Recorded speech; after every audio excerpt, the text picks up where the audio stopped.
PSI kan dulu ketika tampil ke permukaan kan dikenal menjadi partai anak muda, ya, dan punya dalam narasinya orang PSI kan dua DNA itu kan, anti korupsi dan anti intoleransi gitu ya. Nah, tetapi kan dengan spirit PSI yang seperti itu ya, dan dengan ketua umumnya Grace yang sangat, bayangin ketua umum menyatakan anti perda syariah gitu misalnya kan, itu kan memang mendapatkan applause, tapi kan kecil perolehan suaranya. Setelah Pak Jokowi muncul dalam Kongres PSI di Solo tahun lalu dan menegaskan bahwa saya akan all out bekerja memenangkan PSI. Jadi ini betul-betul satu pernyataan yang sangat tegas dari Pak Jokowi, memperlihatkan bahwa beliau memang kaki politiknya ada di PSI. Jadi ini sekaligus juga menepis keraguan. Satu kaki atau dua kaki? Dua kaki, Bang. Dua kaki kalau sudah hadir di Kongres dan menyatakan seperti itu, saya kira ini satu pernyataan yang sangat clear ya, bahwa Pak Jokowi itu memang ada di PSI. Ada dua peluang baru kan yang terbuka secara sistem. Pertama adalah dihapuskannya presidensial threshold. Dengan dihapuskannya presidensial threshold itu berarti partai-partai termasuk partai baru dan partai non-parlemen, kalau dia berhasil memenuhi syarat untuk menjadi peserta pemilu, Undang-Undang nomor 17 sampai nomor 7 2017 masih itu, maka itu artinya partai politik manapun sepanjang dia diverifikasi sebagai peserta pemilu, dia bisa mencalonkan calon presiden.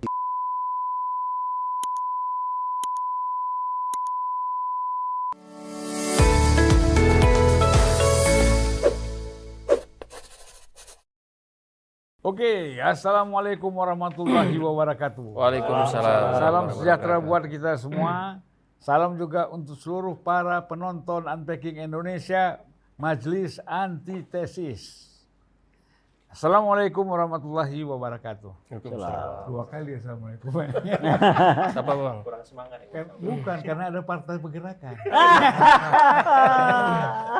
Ya, tentu saya memperkenalkan dulu para narasumber kita, ya kan, kawan-kawan, semuanya kawan-kawan ini, bersaudara kita, ya kan. Yang paling ujung sana, Ya, Bang. Syahrin Hamid, Ya, Assalamualaikum. Ketua Umum Partai Pergerakan Rakyat. Partai Gerakan Rakyat. Partai, oh nggak ada pernya ya? Nggak ada. Partai Gerakan Gerakan Rakyat. Rakyat. Hubungannya dengan Sarwan Hamid apa ini? Sama-sama Hamid. Kalau gitu dengan sama Hamid Basaim juga. Iya. Itu antitesis juga itu. Itu antitesis Ani. Meskipun sama-sama jamaah. Nah, ini sengaja kita pisah. PSI dengan Partai Gerakan Rakyatnya kita dudukkan jauh. Takut berantem nanti. Ya kan? Ya kan? Nah, ini Andi Budiman, ini sebelah kanan saya, ya, dari Wakil Ketua Umum Partai Solidaritas Indonesia. Makasih, Bang. Yang gambarnya gajah dan Gajah sedang menolak atas. kalau itu apa? Paluarin, apa? Kalau organisasi kemasyarakatan kita lambangnya kentongan. Kentongan yang ya. biasa dipukul di desa-desa itu, di pos-pos rakyat, ronda. simbol rakyat. Iya, ini baru logo ormas. Logo partai nanti saatnya kita akan luncurkan. Karena Jadi tidak bisa pakai- sama antara logo organisasi kemasyarakatan dan logo partai. Kan begini kalau saya lihat kan, Partai Gerakan Rakyat ini kan sudah basisnya udah Muhammadiyah. Oh, belum juga. Ya artinya lebih dekat lah, ceruknya kan lebih dekat. Iya kan lebih dekat. Basisnya relawan Anies sebenarnya itu Ya yang paling itulah. tepat. Relawan itu. Anies kan banyak kan HMI, Muhammadiyah itu kan gitu. Nah, kenapa pakai kentongan? Kenapa pakai kentongan? Supaya menarik umat NU. Boleh juga. Padahal sekretaris jenderalnya Nahdien. Nah, makanya kentongan. Siapa namanya sekjennya? Muhammad Ridwan. Muhammadiyah. Kurang satu Bang, itu perlu sarung. Supaya bisa nyelepet. Tapi apalah arti nama simbol ya. Ya. Oke, sekarang kita masuk ke Agung Baskoro. Siap, Bang. Direktur Eksekutif Trias Politika. Kalau lihat bajunya dia PKB. Golkar juga. Ada Golkar-Golkarnya sedikit. Nah kan kalau hijau kuning kan PKB. Oh. Kalau ada Golkar-Golkarnya kan di samping. Kalau PKB utuh kan gitu. Nah. Ya kemudian Profesor Nyarwi Ahmad. Mas Nyarwi Bang Nyarwi, Mas? Nyarwi, Bang. Nyarwi ya? Iya. Karena dulu waktu perkenal pertama Mas bilang Nyarwi kan? Iya, karena sering mengucapkannya itu susah. Jadi Nyarwi Ahmad, Iya. pakar komunikasi UGM ya. Iya. Siapa? Luar biasa. Kayak tadi apa katanya? Wah, itu lain lagi, Pak. Diskusinya beda kalau itu. Orang Jogja penghasilan Jakarta. Anak kampung rezeki kota, kurang lebih gitu. Terus kemudian Jayadi Hanan, Ya. doktor. Ya. Jangan nggak kita sebut dokter deh. Oh iya. Itu usahanya keras itu, Pak. Iya. Direktur Eksekutif LSI. Udah ada hasil survei belum ya? Survei terus Bang ada. Enggak, yang untuk partai orang ini dua? Oh belum. Kalau untuk partainya baru kan. Ya. Belum. Kalau PSI udah pernah ya? Kalau PSI kan udah banyak surveinya. Oh, udah banyak. Yang terakhir ini Ahmad Sahal, founder Cokro TV. Oh, jelas. Kasih Bang. Angkat tangan dong Mas. Karena saya nggak ada partainya. Soalnya kalau sebut nama semuanya ketawakan, jadi bingung orang yang mana nih. Ya. Sudah pernah doktor, kemudian Itu nggak usah disebut. Kalau itu dulu, sudah pernah doktor, kemudian calon lagi. Kayak wapres aja, pernah calon wapres, calon lagi ya. Ya itulah. Kami ini kungku-kungku ngobrol-ngobrol ingin membahas tentang bagaimana sebenarnya partai baru ini menghadapi pemilu 2009. Partai baru ya. Jadi partai baru, PSI ini bukan partai baru. Hanya mereka belum masuk parlemen. Non-parlemen. Sedikit lagi. Amin, Bang. Kalau udah sentil aja tuh masuk. Gitu ya. Nggak ada yang mau nyentil kan. Nah, kalau Partai Gerakan Rakyat kan baru. Baru. Saya kira seminggu ya. Baru hari Minggu kemarin, 18 Januari, menetapkan untuk berdiri. Ya. Tapi kan kalau semangatnya udah lama. Oh. Saya itu berapa kali ngomong. Nah, Malah saya bilang Pak Anies lebih bagus jangan bikin partai kan gitu. bikin apa itu? Hah? Harusnya bikin apa? Dia jadi guru besar, Iya. guru bangsa. Tapi kayak kalau udah punya partai apa boleh buat kan? Tetap guru bangsa. Ini kan relawannya yang membentuk. Ya, kan bukan Partainya. ketua umum dia. Ya, guru bangsa kan bisa jadi ketua dewan pembina ya. Iya betul. Iya, inspirator. Ya. Inspirator.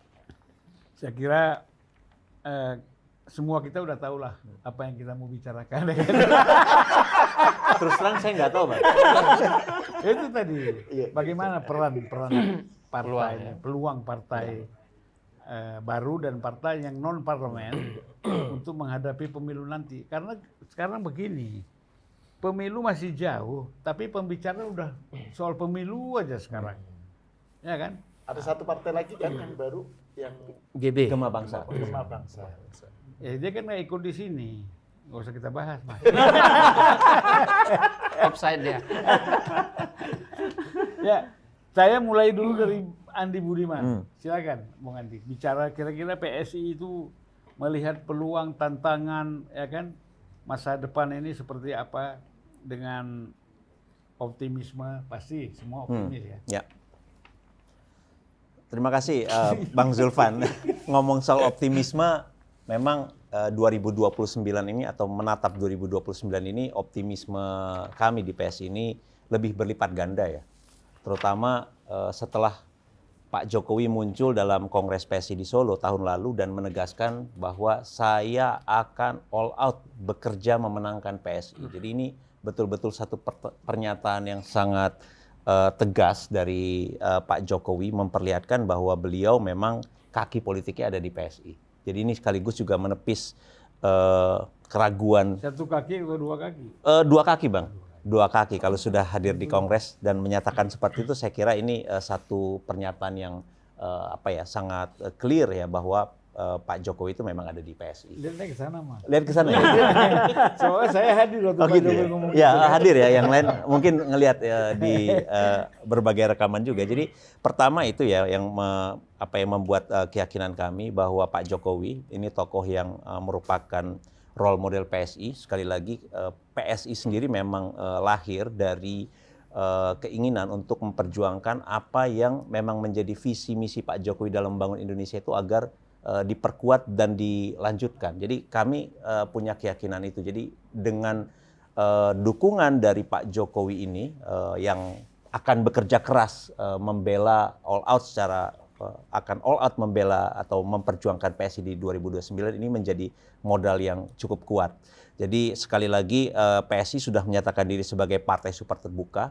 Dalam artian ini akan menjadi rumah perjuangan bagi siapapun para relawan, pendukung, simpatisan Pak Jokowi yang ingin perjuangan Pak Jokowi, visi Pak Jokowi membangun Indonesia ini dilanjutkan. Kita membuka diri, silahkan melebur bersama PSI, menjadi bagian dari PSI, bisa menjadi relawan, bisa menjadi anggota, bisa menjadi calon anggota legislatif. Dan kami yakin bahwa dengan dukungan semacam itu, maka apa yang akan menjadi cita-cita Pak Jokowi itu akan bisa terrealisir ya. Karena kita tahu bahwa Pak Jokowi sendiri lewat berbagai survei itu terkonfirmasi dukungan publiknya sangat luas. Jadi memang ada suara berisik, ada serangan yang terorganisir terhadap Pak Jokowi dari kelompok yang mungkin sakit hati atau memang lawan politik. Jangan ya. sebut bajunya. Jangan sebut bajunya ya. Saya nggak sebut bajunya Bang, tapi kan kalau Pak Jokowi bilang ada tokoh besar katanya yang sedang ada di balik gerakan yang sistematis untuk melemahkan reputasi Pak Jokowi. Saya pikir ini justru memperlihatkan bahwa Pak Jokowi ini adalah salah satu tokoh yang tangguh, yang diperhitungkan, yang sangat diperhitungkan, sehingga orang punya keinginan untuk menjatuhkan reputasi beliau. Meskipun saya yakin dengan segala apa yang dikerjakan oleh Pak Jokowi selama 10 tahun terakhir, ini nggak akan pernah bisa dilupakan oleh rakyat Indonesia pada umumnya. Terbukti lewat berbagai survei yang memperlihatkan dukungan terhadap Pak Jokowi ini masih sangat tinggi, di atas 80%. Jadi dengan optimisme seperti ini, kami yakin bahwa PSI akan siap menatap 2029 dengan dengan persiapan yang lebih panjang. Kita punya waktu yang lebih panjang, Bang. Saat ini kami sedang menuntaskan pembentukan struktur di semua tingkatan. Kami ingin PSI ini ada sampai di level desa. Jadi sekali lagi itu yang akan kami kerjakan, memperkuat kaki-kaki politik. Jadi ibaratnya kita sudah, kalau di politik itu gagasan itu harus ditopang oleh kaki-kaki yang kuat. Nah, gagasan kami kan clear bahwa kita ingin melanjutkan apa yang diperjuangkan oleh Pak Jokowi. Tapi kalau misalnya tidak ada kaki-kaki yang kuat, maka ide-ide tersebut tidak akan bisa terrealisir. Oke, jadi ini saya potong sedikit. Ini kan banyak tokoh Nasdem.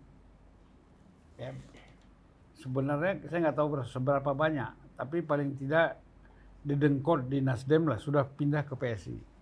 Ada juga dari PDIP. Tapi cuman kan Nasdem belum kita dengar. ada dari Golkar juga, Bang. Ada dari Golkar. Oh. Tapi tidak menarik. Yang menarik itu dari Nasdem. Ya, itu bagaimana itu? Saya pikir gini, Bang. Saya rasa ini jelas semuanya itu Jokowi effect, Bang. Jadi para tokoh politik ini melihat bahwa Pak Jokowi ini merupakan tokoh yang yang patut didukung langkah-langkah politiknya, termasuk juga dari satu pernyataan beliau di Kongres PSI Solo itu kan udah clear bahwa Pak Jokowi ini memang kaki politiknya ada di PSI, sehingga mereka dengan itu teryakinkan bahwa memang ya udah ini partainya Pak Jokowi dan saatnya dan kemudian mereka pindah ke PSI. Jadi sekali lagi kita sekarang terus terang ada sejumlah gajah-gajah lain yang akan bergabung ke PSI. Nanti di Rakernas di Makassar akan ada gajah Celebes, gajah Sulawesi yang akan bergabung di PSI dan akan memperkuat kami di Indonesia bagian timur. Siap-siap gajah Aceh, gajah Lampung. Gajah Aceh, gajah Lampung.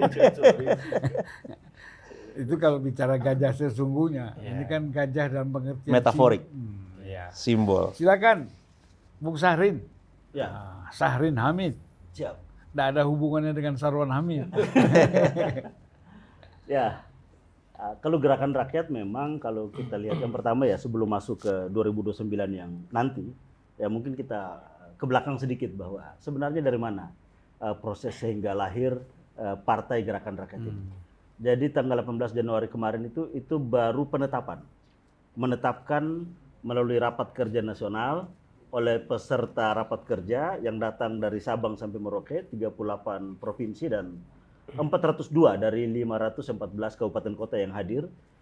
Itu semua bersepakat agar organisasi kemasyarakatan Gerakan Rakyat ini harus mendirikan partai. Dan mereka melalui forum keputusan itu menetapkan bahwa ya partai yang didirikan ini namanya Partai Gerakan Rakyat. Itu Jadi Pak Anies mendirinya bukan? peserta rapat kerja nasional. Jadi melalui penetapan rapat kerja nasional. Jadi forum yang menetapkan lahirnya partai ini adalah rapat kerja nasional. Peserta rapat kerja nasional adalah Dewan Pimpinan Wilayah dari 38 provinsi dan Dewan Pimpinan Daerah dari 402 kota kabupaten. Mereka adalah peserta secara resmi yang hadir dan mengetok. Makanya kami percaya diri betul bahwa ini partai bukan lahir dari meja makan keluarga dinasti politik. Ini partai bukan lahir dari sebuah oligarki korporasi. Ini partai juga bukan lahir dari kumpulan elit-elit politik. Dia lahir benar-benar bersumber dari, yaitu tadi, perwakilan 38 provinsi dan 402 kota kabupaten. Nah, dari mana Ormas ini? Organisasi Kemasyarakatan Gerakan Rakyat ini lahir atau dideklarasikan pada tanggal 27 Februari tahun 2025. Jadi setahun sebelumnya kita adalah organisasi kemasyarakatan. Nah, pertanyaan berikutnya, dari mana organisasi kemasyarakatan Gerakan Rakyat ini lahir? Nah, ini lahir itu dari tahun 2023 pada bulan November. Ini adalah pertemuan konfederasi kumpulan relawan-relawan Anies Baswedan saat itu.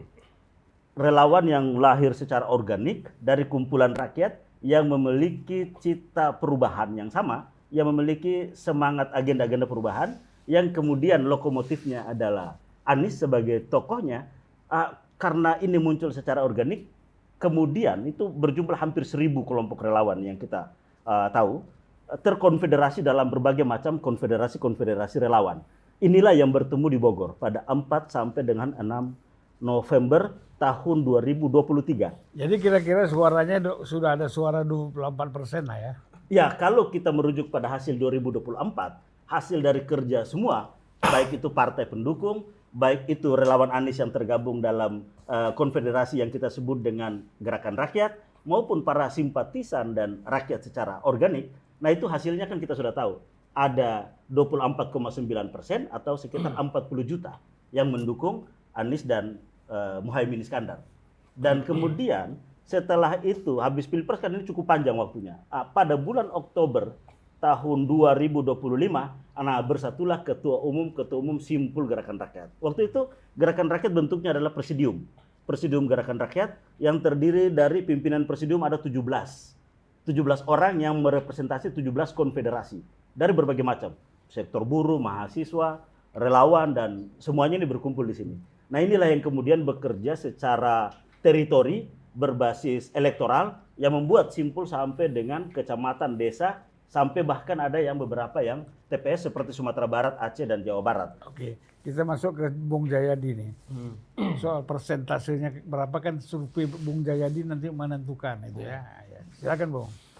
Oke, kalau bicara soal partai baru dan yang belum masuk parlemen ya. Jangan sebut non parlemen, nanti susah masuk kalau non. Gitu ya? Iya. Belum. Ya, siap. Jadi jawaban ringkasnya, Bang, menurut saya dari data-data yang bisa saya baca itu memang cukup challenging ya, cukup berat, tetapi peluangnya ada. Apalagi sekarang, peluangnya lebih terbuka dibandingkan dengan 2024 karena beberapa alasan. Nah, kita lihat challenge-nya dulu ya. Challenge-nya itu yang pertama adalah pemilih untuk partai baru dari tahun 99 sampai 2024 itu terus turun. Jadi kalau kita total, yang orang yang memilih partai baru itu jumlahnya terus turun. Di 99 itu sekitar 21,3%. Itu yang paling... dibagi sejumlah partai ya? Ya, semua partai baru. 99 itu sekitar 21,3, lalu sorry bukan 99. 99 itu hampir 30-an. Lalu 2004 itu jumlah partai baru total itu nyaingi Golkar. Golkar kan 2004 menang ya. Golkar itu waktu itu 23,6, total suara untuk partai baru 23,3. Jadi itu paling tinggi. Lalu terus turun menjadi 17%-an di tahun 2009. Apa yang turun?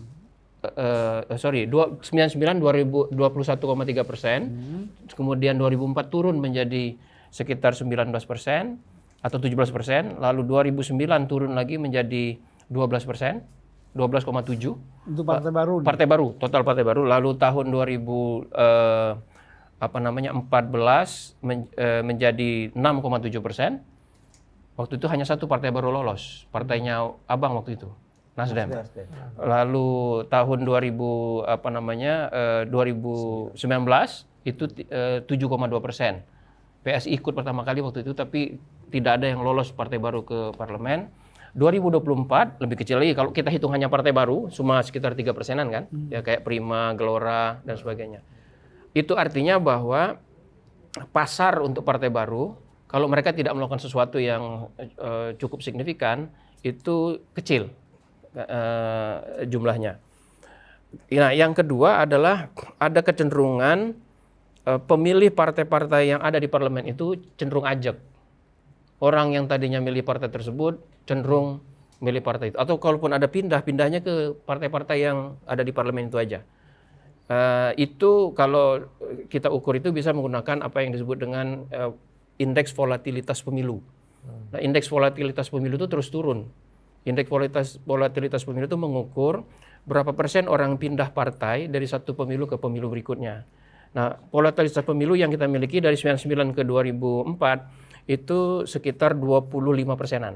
Artinya ada 20% orang pindah partai dari 99 ke 2004. Dari 2004 ke 2009 naik. Orang yang pindah partai itu menjadi sekitar 29%, hampir 30%. Tapi setelah itu terus turun. Dari 2009 ke 2014 dia menjadi 12,7%. Dari 2014 ke 2019 turun lagi menjadi 6,7%. Dari 2019 ke 2024 itu turun lagi menjadi dari 2014 ke 2019 turun menjadi 7,2%. Lalu yang terbaru itu indeks volatilitasnya juga masih sekitaran di bawah 5%. Jadi itu dua hal itu mengkonfirmasi bahwa pasar untuk partai baru atau partai yang saat ini non parlemen atau belum parlemen itu makin tipis. Nah, itu dua contoh ya, itu menantang gitu. Tetapi ada dua peluang baru kan yang terbuka secara sistem. Pertama adalah dihapuskannya presidensial threshold. Dengan dihapuskannya presidensial threshold itu berarti partai-partai termasuk partai baru dan partai non parlemen kalau dia berhasil memenuhi syarat untuk menjadi peserta pemilu, Undang-Undang nomor 7 2017 masih itu maka itu artinya partai politik manapun sepanjang dia diverifikasi sebagai peserta pemilu dia bisa mencalonkan calon presiden. Nah di situ walaupun mungkin calon presiden tidak menang presiden, tapi kalau tokoh ini cukup besar dengan kekuatan cukup besar maka dia bisa mengerek partainya untuk masuk ke parlemen. Itu satu peluangnya ya. Peluang kedua dari segi sistem adalah keputusan MK yang lain soal parliamentary threshold. Ya, jadi keputusan MK itu kan mengatakan harus kira-kira kalau kita sederhanakan harus ada alasan rasional besaran angka parliamentary threshold itu. Kan sekarang 4%. Nah, MK mempertanyakan 4% itu dari mana dapatnya gitu. Nah, ada dugaan dari dinamika politik yang kita dengar, kemungkinan kan ada aspirasi menurunkan parliamentary threshold supaya suara yang terbuang tidak terlalu banyak gitu. Ada yang kepengen 1%, ada yang di 2,5 atau 3, ada malah mau menaikkan ya, sepanjang ada alasan. Nah, bisa jadi kalau kompromi, kan salah satu drive dari pendorong kompromi itu adalah partai-partai koalisi saya kira. Karena mereka yang menguasai parlemen sekarang. Partai-partai koalisi dari 7 partai itu plus partai non-parlemen termasuk PSI kan ada partai-partai yang tidak masuk parlemen. Jadi saya kira ada aspirasi di situ untuk menurunkan dari 4%. Maka ya ada kemungkinan turun menjadi sekitar 3% atau malah kurang. Kalau itu yang terjadi, maka partai baru kalau dia bisa terverifikasi sebagai peserta pemilu, itu punya peluang untuk masuk. Itu 2. Nah, yang lain, bagaimana kemudian memanfaatkan peluang itu? Nah, itu tergantung kepada apa yang dimiliki oleh partai-partai ini. Tadi Cak Andi Budiman, saya selalu panggil dia Cak karena dulu nyalon di Jawa Timur. Yang salah satu yang dijadikan ikon dari PSI adalah ketokohan Pak Jokowi. Gitu. Memang kalau kita perhatikan dari 99 sampai sekarang itu setidaknya kemenangan atau kekuatan partai, dukungan partai di pemilu itu paling tidak selalu merupakan gabungan dari salah 1, salah 2, salah 3 atau salah 4 dari 4 faktor. Satu ketokohan, tokoh ini dua level. Tokoh besar di tingkat nasional yang bisa memayungi semua dapil. Karena sebetulnya kalau pileg itu kan bukan pertarungan nasional. Pileg itu pertarungan lokal, kan suaranya dihitung di dapil. Tokoh besar ini beda, semua orang besar ya. Beda. Tokoh besar itu Bang Zulpan kan tubuhnya sangat bagus, sangat atletis, jadi tidak bisa disebut besar gitu kan. Tapi kan tokoh besar. Itu maksud saya. Maksudnya orangnya besar, kalau orang besar itu kan badannya besar. Iya, tidak harus, Pak. Tidak harus. Bisa. Iya, saya tahu maksudnya. Tapi ada juga tokoh besar seperti Yusuf Kalla kan. Atau kalau zaman dulu Napoleon Bonaparte itu kecil. Makanya dibilang tokoh bukan orang. Tokoh ya. Tokoh pakai H yang bukan tokoh. Syahrir kecil. Ya. Oke, saya mau masuk ke Bung Erwin. Sedikit ya Bang ya. Nah, jadi ya tokoh besar plus tokoh-tokoh di tingkat dapil. Nah itulah tadi yang disebut Abang tuh. Ada yang dari Nasdem, ada yang dari PDIP. Misalnya ya itu tokoh. Yang kedua adalah basis sosial. Punya basis sosial nggak nih? Gitu. Mungkin tadi sekilas Bung Syahrin membuat klaim bahwa dia punya basis sosial. Berbasis kepada relawan Anies mungkin. Kalau PSI mungkin berbasis kepada relawan Jokowi. Mungkin itu basis sosialnya. Basis sosial yang lain sebetulnya itu organisasi ya, tetapi kan karena dia sudah lama berkembang bisa jadi mulai menjadi basis sosial seperti Muhammadiyah, NU dan sebagainya. Basis sosialnya ada apa enggak? Yang ketiga adalah mesin partai. Nah, dua-dua tadi mengklaim kan sudah punya mesin partai. Tadi Bung Syahrin bilang sudah ada di 402 kabupaten kota gitu. Itu kan potensial mesin partai. PSI kan sudah ikut 3 kali, pemilu 2 kali, mau ke 3 kali. Dan terbukti kan dia punya anggota di banyak di DPRD ya, provinsi maupun kabupaten kota. Itu bisa menjadikan basis kekuatan partai. Nah, yang keempat adalah logistik. Punya cukup kemampuan nggak untuk memobilisasi logistik yang memadai. Tantangan pertama untuk Bung Syahrin adalah verifikasi untuk menjadi peserta pemilu. Badan hukum partai dulu. Itu kan mudah lah itu kan. Iya. Itu administratif, tidak sulit lah itu. Yang menjadi peserta pemilu yang susah kan. Kalau masih mengikuti Undang-Undang Nomor 17 kan sekarang akan segera direvisi. Kita tidak tahu revisinya sesignifikan apa. Itu kan harus ada pengurus di seluruh provinsi, artinya 38.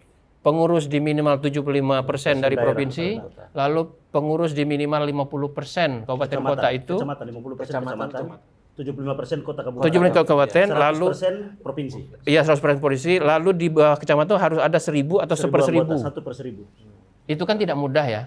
Lalu sekretariatnya harus permanen dalam arti sampai seluruh tahapan pemilu yang diikuti selesai. Itu kan semua memerlukan logistik. Nah, partai baru atau partai non parlemen bisa mengkombinasikan itu peluangnya cukup besar. Tadi saya bilang ada kecenderungan stabilisasi dukungan suara, tapi itu kan tidak harga mati. Kenapa? Karena stabilitas dukungan suara kepada partai-partai yang sudah mapan ini bisa digoyang sewaktu-waktu. Salah satu contohnya adalah pemilu 2009. Di pemilu 2009 Partai Demokrat melompat.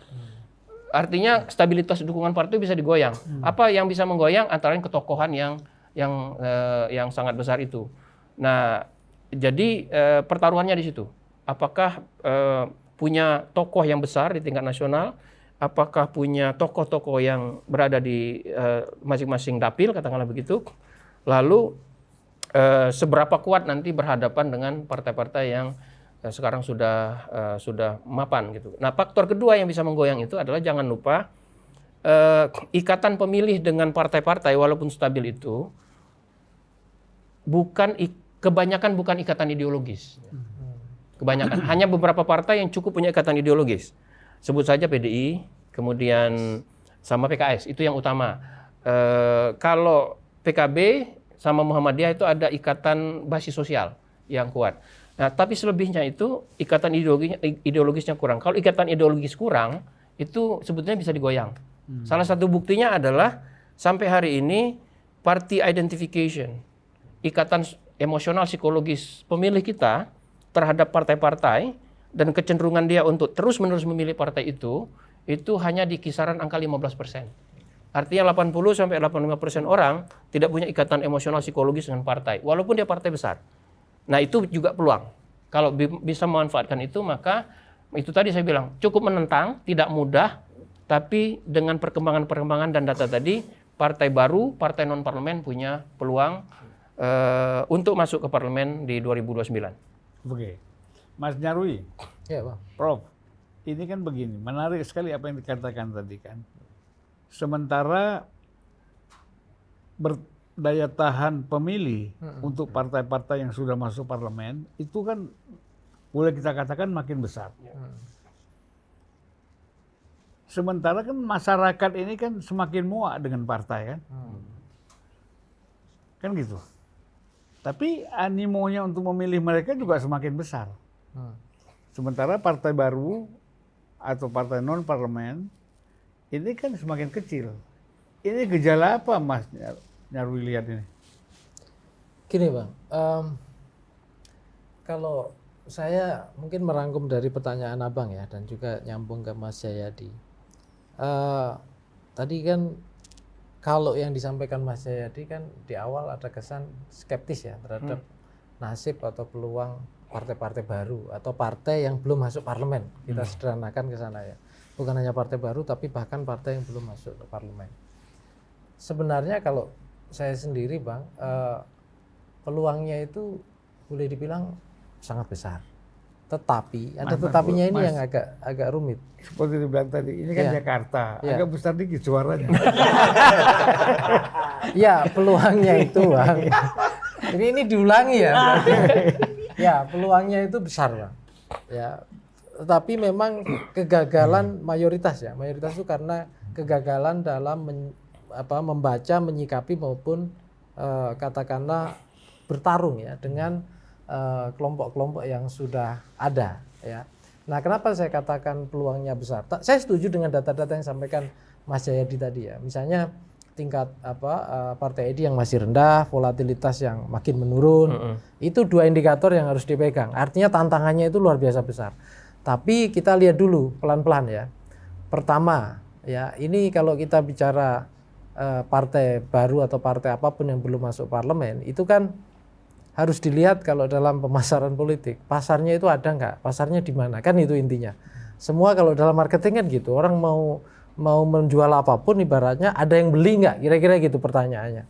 Nah, kalau mulai dari yang sana, saya lihat tuh ada ya dan besar. Kenapa saya katakan itu?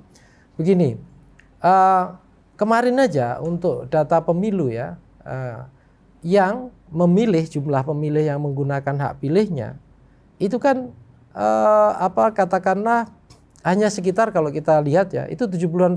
Jadi dari data DPT 204, sekian juta itu pemilih kita itu totalnya untuk partai saya lihat ini partai ya 150-an sekian. Jadi masih ada sekitar 52 atau 53 juta yang tidak menggunakan hak pilihnya loh. Nah, itu prosentasenya Bang itu 25% dari total pemilih. Kalau kita tarik mundur dikit ya pemilu sebelumnya ya 2019 itu meningkat Bang. 27, saya sempat hitung ya kapan itu 27,2%. Jadi DPT dengan yang menggunakan hak pilih. Ditarik lagi ke belakang Bang, 14 itu 34,2 sekian persen. Tapi memang trennya penurunan. Sama dengan tren volatilitas ini menurun. Tapi intinya mau saya mengatakan begini, kenapa yang tidak menggunakan hak pilih ini menurun?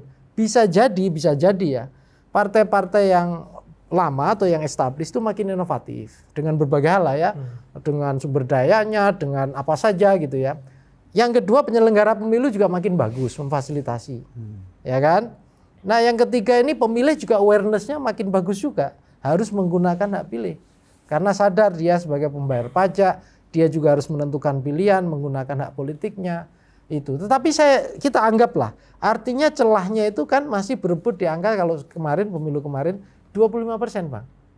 25% itu kalau kita lihat perolehan partai Gerindra dengan PKB itu kayaknya nggak sampai deh angka segitu. Ya, kalau suara loh ya. Artinya apa? Ini kan ceruknya masih besar. Ceruknya masih besar. Nah, pertanyaannya adalah kadangkala yang saya lihat ya, banyak partai baru itu dari awal itu gagal mengidentifikasi ceruknya itu di mana. Ini yang jadi masalah. Yang terjadi apa? Seringkali kan tadi yang dibilang Mas Jayadi kan ada 4 elemen, salah satunya basis sosial, bahkan basis sosialnya berhimpitan. Maka tadi Abang guyon di awal, ya ini kan ada Muhammadiyahnya, ada ininya kan gitu Bang. Nah mestinya kan kalau dari awal misalnya ini partai apa, market utamanya di mana kan gitu. Nah ini yang seringkali menurut saya itu dari awal tidak secara disiplin, rigid didefinisikan oleh orang-orang yang mengelola partai. Ya. Nah memang tidak salah ya katakanlah dengan punya tokoh, dengan punya ini gitu. Apa yang menjadi keunggulan, tapi kan harus lihat market. Nah seringkali itu saya lihat ya dari semua tren di Indonesia ketika bicara partai itu yang dilihat kan daya jualnya tokoh dulu. Tokoh ini partai kita didukung misalnya PSI Pak Jokowi full gitu ya. Terus ini katanya partai untuk menampung katakan mendukung relawan Anies gitu ya. Ya itu yang tokoh lebih tokoh gitu loh. Kita tidak sangat jeli dan sangat rigid. Anggap saja misalnya pendukung Anies Mohaimin 24 sekian ya. Ya, 24,9. Iya. Tetapi kan di sana kita lihat ada pendukung PKB juga. Ya kan ada yang lain-lain dan seterusnya. Ini kan ada Nasdem. Iya, Nasdem juga dan lain-lain. Maksud saya adalah Bang, sebenarnya market partai itu juga harus didefinisikan. Kelemahannya memang harus kita akui ya. Tadi Abang di awal menyampaikan di pertanyaan. Dukungan publik atau pemilih ke partai itu memang rendah. Itu tantangan utama. Nah, kenapa? Ya karena mayoritas gitu ya. Partai-partai kalau dilihat historinya, itu kalau nggak didirikan oleh kelompok elit yang di atas, elit yang di tengah. Bukan elit yang sampai ke bawah gitu loh. Dan kalau ini sebenarnya tidak ada salah dengan itu. Karena apa? Ya gerakan kemerdekaan kita itu elitnya juga di tengah Bang. Dari Budi Utomo dan itu elit-elit pendidik, kaum terdidik di tengah. Ya tidak dari murni dari bawah gitu loh. Nah kita ini kan belum pada fase di mana pelembagaan kepartean, sistem politik, itu dari bawah, belum sampai ke sana.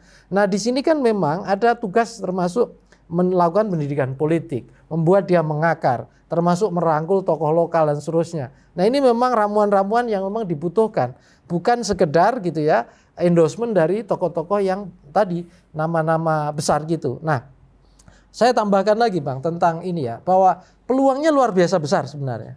Tetapi tantangannya juga tidak kalah besar. Selain tadi apa yang disampaikan Mas Jayadi gitu ya, tadi juga ada tren ya, data yang mereka tidak menggunakan pemilih makin menurun. Dari 2 pemilu sebelumnya, 3 pemilu sebelumnya itu 34, sekian persen, turun ke 27, sekian persen, turun lagi ke 25%. Nah bisa jadi ini turun lagi ke 20 misalnya. Artinya celahnya hanya 20-an.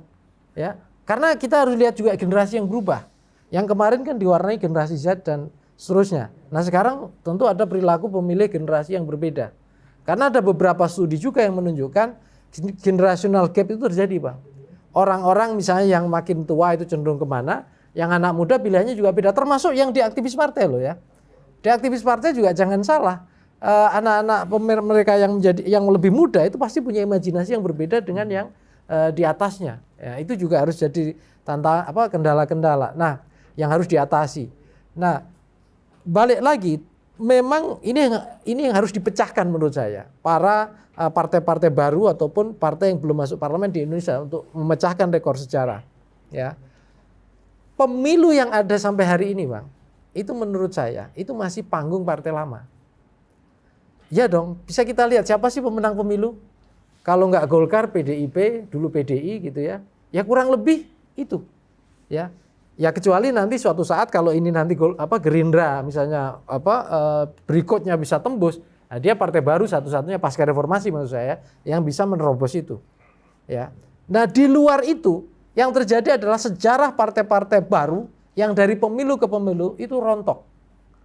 Ya. Dan jumlahnya memang makin menurun sih. Dulu 99 itu sampai berapa ratus itu yang seleksi lolos sampai hanya berapa puluh ya. 48, kemudian menurun 24 dan seterusnya.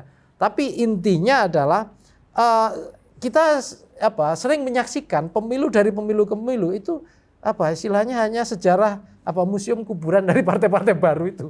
Jadi ini yang Mas Harin gitu ya. Itu yang harus harus lihat gitu loh. Ya betul bahwa mungkin pengaruh Anies yang masih itu bagus gitu ya. Besar gitu ya. Tetapi mohon maaf, Pak Anies ini kan belum menjadi mitos yang luar biasa di Indonesia gitu ya. Belum punya daya magnetik yang luar biasa di Indonesia gitu. Itu beda di masa SBY. Ketika SBY itu kan SBY menjadi presiden dan SBY punya pengaruh. Pengaruhnya bukan hanya pemilih, ke tokoh-tokoh yang ingin merapat ke Pak SBY. Yang itu menjadi menurut saya tadi dikatakan Mas Jayadi, itu juga bagian dari konsolidasi mesin politik yang kemudian pada periode berikutnya di Demokrat itu suaranya melonjak tajam hampir 3 kali lipat seperti itu. Nah, ini yang momen ini yang tidak ada di Pak Anies. Nah, yang kedua lagi, biasanya pengaruh tokoh itu membesar kalau dia ada dalam kekuasaan. Jarang sekali dalam republik ya, sejarah demokrasi kita pasca reformasi, itu ruang pengaruh tokoh itu luar biasa membesar ketika dia di luar kekuasaan. Kecuali dia punya daya dongkrak dan daya akselerasi populisme yang kuat. Contohnya Bu Mega. Itu ya 99 ya waktu itu. Itu pun kalau kita lihat tren PDIP juga menurun sebenarnya dalam kadar tertentu ya.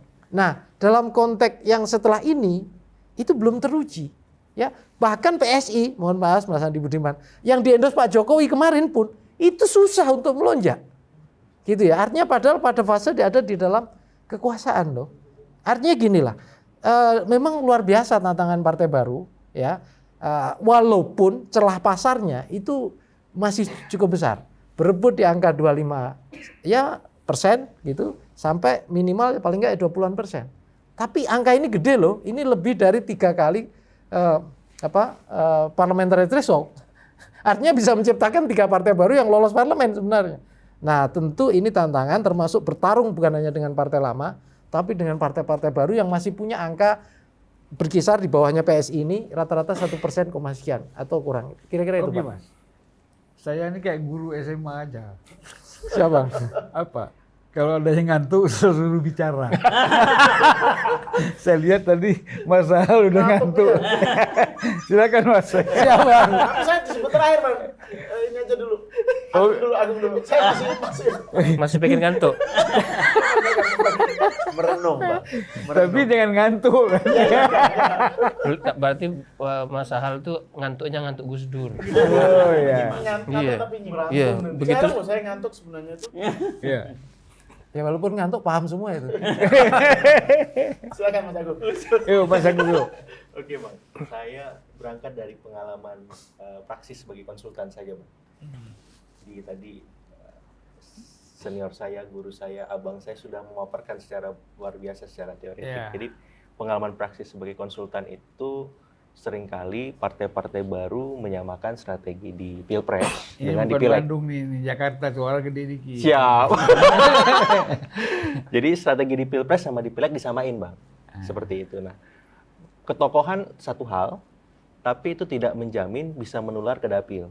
Nah, pengalaman saya mendampingi di beberapa dapil, asumsikan 84 dapil, itu karakternya beda-beda. Jadi misalkan kalau Partai Gerakan Rakyat punya Mas Anies atau PSI punya Pak Jokowi, itu tidak cukup. Nah, saya kira harus diimplementasikan di level 84 dapil. Alasannya kenapa? Karena partai-partai besar selalu unggul karena mampu menempatkan orang-orang terbaik di nomor urut 1, nomor urut 2, sama nomor cantik, Bang. Misalkan kalau PDIP nomor cantik 3 misalkan, PKS nomor cantik 8. Nah, maksud saya strategi di dapil ini lebih kompleks dan harus dipikirkan oleh partai-partai non-parlemen ini. Supaya apa? Supaya bisa meniru partai-partai besar. Kemudian juga harus memahami sistem pemilu kita yang senlik itu. Dalam sebuah kasus di salah satu dapil di Kalimantan, itu dia memperoleh suara yang sangat besar, tapi tidak terpilih karena kalah dengan partai besar yang mampu menempatkan nomor urut 1, 2, 3, memperoleh suara yang besar. Akhirnya orang yang sangat besar memperoleh suara ini, partai menengah, gagal Bang. Karena nomor urut 2 dan 3-nya itu kecil sekali.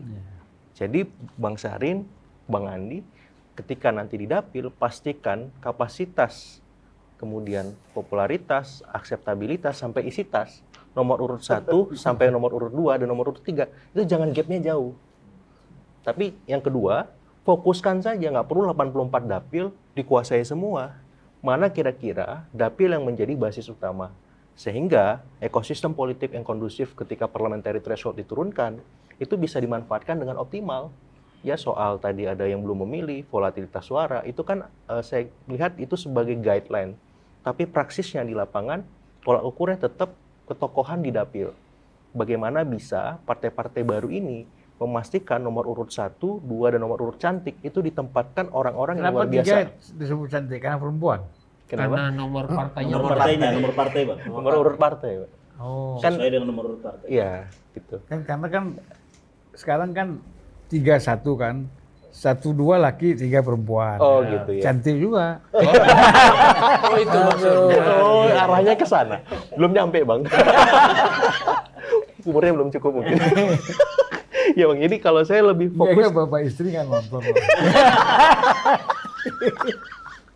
pengalaman taktis praksisnya di dapil. Jadi saya melihat Pilpres kan banyak yang ngurus dalam tanda petik ya. Ketokohan Pak Jokowi, ketokohan Mas Anies itu pasti mengalirkan efek ekor jas. Tapi di dapil ini harus dipikirkan betul. Bila perlu di partai itu, bapil itu nggak cukup. Ditaktiskan lagi di partai-partai besar itu sampai pada level ini pemenangan Sumatera, fokus lagi pemenangan di kabupaten mana, kota mana, itu harus ada bapilu-bapilunya semua. Yang merancang dari sekarang, siapa orang-orang yang menduduki nomor urut tadi. Supaya apa? Peluang mereka terpilih besar, akhirnya bisa memenuhi parliamentary threshold. Seperti itu. Nah yang kedua, saya melihat Gen Z milenial ini bisa mendisrupsi pasar pemilih, Bang. Seperti itu. Jadi partai-partai baru harusnya sangat optimis. Kenapa? Karena pemilih itu kan banyak varian, Bang. Dari pemilih rasional, yang percaya visi misi program, dari pemilih yang sosiologis, percaya suku agama ras, dari pemilih psikologis yang percaya harus santun, ganteng, dan seterusnya, sampai pemilih yang transaksional, Bang. Nah, saya berharap partai-partai baru ini bisa menjadi kanal bagi mereka yang selama ini belum terpuaskan dengan partai-partai lama yang tadi masih eksis. Ya, salah satu yang saya apresiasi ketika Partai Gerakan Rakyat memilih ceruk antitesis seperti majelis ini, Bang. Dengan yang memastikan tokoh antitesisnya Anies Baswedan sebagai garda terdepan. Itu kan sebuah inovasi politik menurut saya. Atau misalkan PSI, inovasi politiknya ya menjadikan Pak Jokowi sebagai istilahnya soko gurunya ya, atau mazhabnya semacam itu. Karena ada contoh sukses, ya apakah Pak SBY dengan Demokrat, kemudian Gerindra nanti dengan Pak Prabowo, karena kemungkinan besar Gerindra menang di 2029 itu cukup potensial. Gitu. Jadi ini sudah melakukan inovasi-inovasi politik partai-partai baru ini, tapi harus dipastikan itu turun ke dapil. Bagaimana memastikan juga Gen Z milenial itu tertarik. Ya kalau Partai Gerakan Rakyat dengan keoposisiannya, kalau PSI dengan keberlanjutannya misalkan. Tapi keberlanjutan yang seperti apa, oposisi yang bagaimana. Jangan sekedar tolak lawan merdeka, kan nggak bisa gitu Bang. Atau sekedar setuju iya dan selesai, nggak bisa kan. Ini harus ada ejawantahnya. Bisa nggak dengan semangat perubahan itu menuntaskan lapangan kerja. Bisa nggak dengan semangat keberlanjutan bisa menurunkan angka kemiskinan. Dipilih aja satu masalah. Kalau tadi saya bilang milih dapil, kalau sekarang milih masalah yang bisa diselesaikan dengan Partai Gerakan Rakyat atau dengan PSI. Jadi apa? Partai itu membumi. Partai itu serba hadir. Partai itu seperti kita mendownload aplikasi. Memang kita butuhkan sehari-harinya. Begitu, Bang. Iya. Saya ingat dulu pemilu waktu kita masih mencoblos tanda gambar ya. Iya. Itu Demokrat.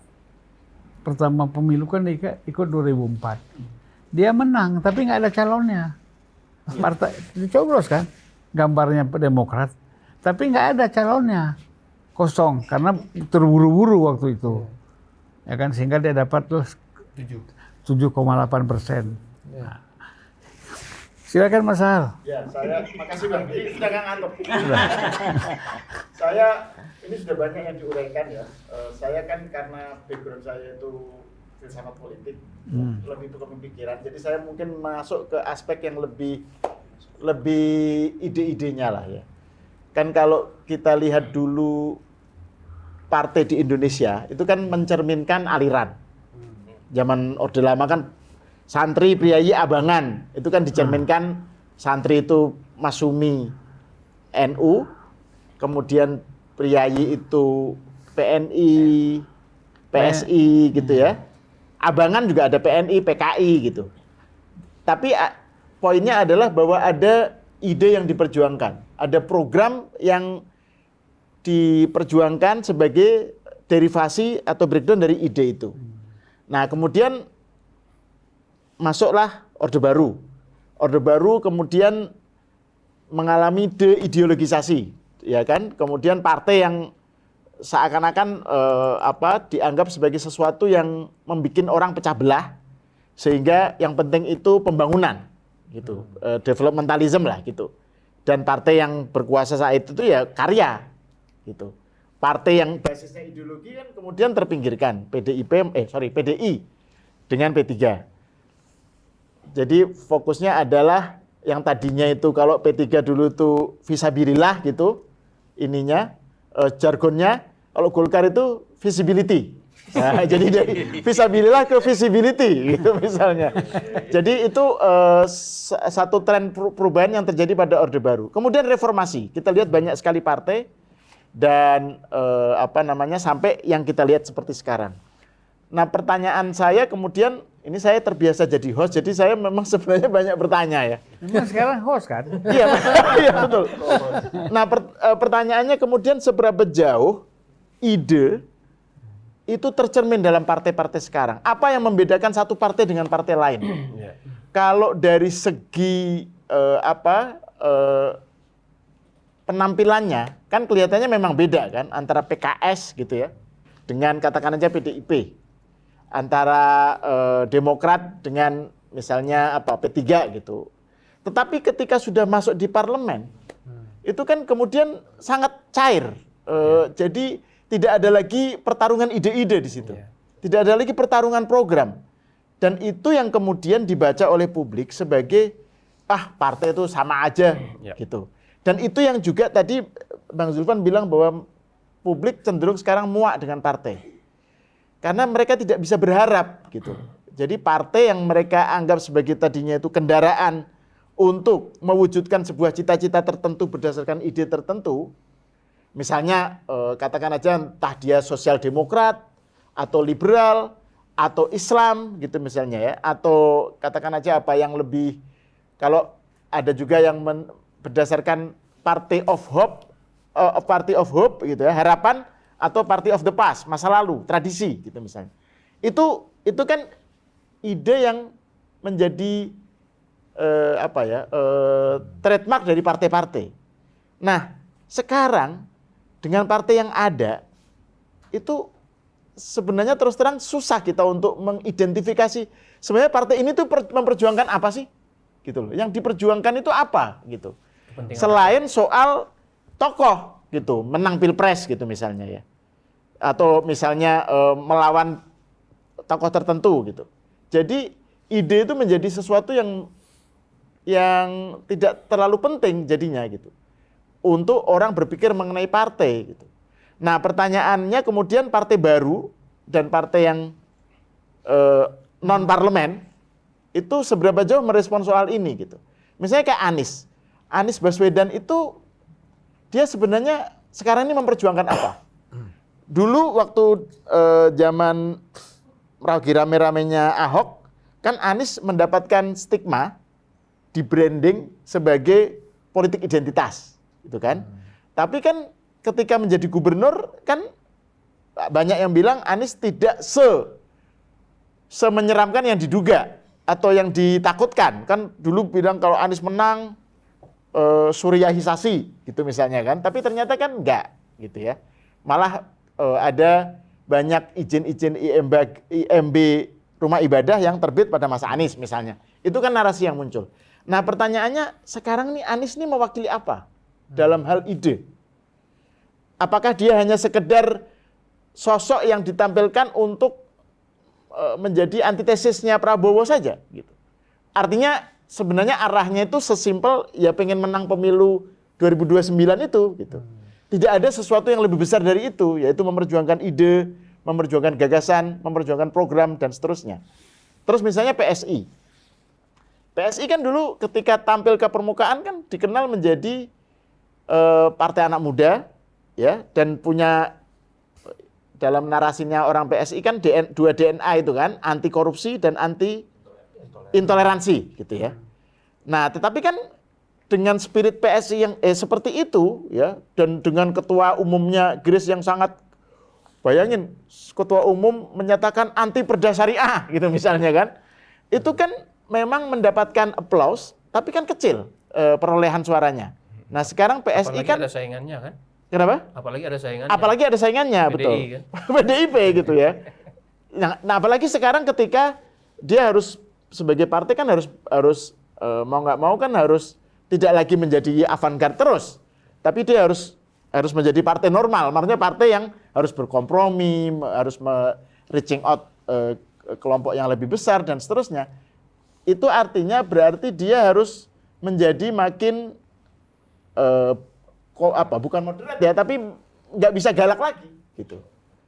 Nah itu dari segi ide, tapi dari segi kaitannya dengan tokoh juga kan kemudian mau nggak mau PSI kalau pengen menjadi besar dia harus mengidentifikasi diri dengan Pak Jokowi gitu misalnya. Jadi lagi-lagi soal tokoh lagi gitu, soal ide kemana gitu. Jadi pertanyaan saya kemudian seberapa jauh partai-partai yang ada itu bisa menjadi wadah bagi aspirasi publik gitu ya, yang ingin memperjuangkan sesuatu gitu. Dan itu yang kemudian menjadi mereka frustasi, menjadi muak karena kok nggak ada bedanya gitu. Dan ini juga yang kemudian mereka begitu gampang menaruh harapan kepada seseorang atau sebuah gerakan yang bagi mereka seakan-akan itu mencerminkan aspirasi mereka. Misalnya gini, kemarin Ferry Irwandi ketika kasus rame Sumatera itu kan membuat sebuah gerakan. Terus dia kemudian mendapatkan apresiasi kan. Terus kemudian dia digadang-gadang sebagai tokoh yang ini nih alternatif dari partai nih gitu. Jadi ini saya nggak tahu seberapa jauh ini merupakan sebuah anomali bagi konstelasi kepartean di Indonesia, atau ini sesuatu yang ya mungkin bagian dari dinamikanya gitu. Jadi saya tidak secara spesifik mendalami soal itu, mungkin Mas Jayadi atau Mas Nyarwi, Mas Agung yang bisa menjelaskan gitu. Boleh. Apa yang membuat orang itu sekarang muak dengan partai?